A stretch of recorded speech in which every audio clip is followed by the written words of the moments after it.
ရှင်တစ်သက်လုံးကျုံလို့အလုပ်လုပ်ပြီးစင်ရဲတွင်နဲ့နတ်မနေခြင်းရင်ဒါကိုရင်နားထောင်အလုပ်စူးစမ်းရင်အောင်မြင်မယ်ဆိုတာလူညံ့တွေကိုဖျော်ပြတဲ့ပုံမြင်မယ်ရှင်ကတော့ကျွဲလိုနွားလိုယုံနေတော့သူများတွေကရှင်ကိုအသာလေးကြော်တက်သွားတာဘာကြောင့်လဲသိလားအေမီမော်ရင်ရဲ့စိတ်သက်ခိုင်မာသူတို့မလုပ်တဲ့အရာ73ချက်ထဲမှာအဖြေရှိပါတယ်ရှင်ကအချိန်တွေအကုန်ခံပြီးတော့စူးစမ်းနေပေမဲ့ရှင်ရဲ့အကျင့်ဆိုးတွေကိုအပြတ်မရှင်းနိုင်တဲ့၍ဘယ်တော့မှထိတ်ဆုံးရမှာမဟုတ်ဘူးရှင်ကအောင်မြင်တဲ့သူတွေကိုမနာလို့ဖြစ်နေတာလားဒါမှမဟုတ်အမားတစ်ခုတည်းကိုပဲထက်ခါတက်လဲလဲလုပ်နေရလားအဲ့ဒီအားနည်းချက်တွေကရှင်ကိုအလဲထိုးနေတာရှင်ရဲ့စိတ်ဓာတ်အမိုက်တွေကိုအရင်ချေမှုန်းပြီးတော့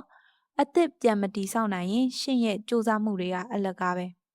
ရှင်ဘဝကိုရှင်လက်ထဲမှာအပြည့်အဝထားရလားဒါမှမဟုတ်တခြားသူတွေရဲ့ဝေဖန်မှုအောက်မှာပဲရှင်ကဒူးထောက်နေရလား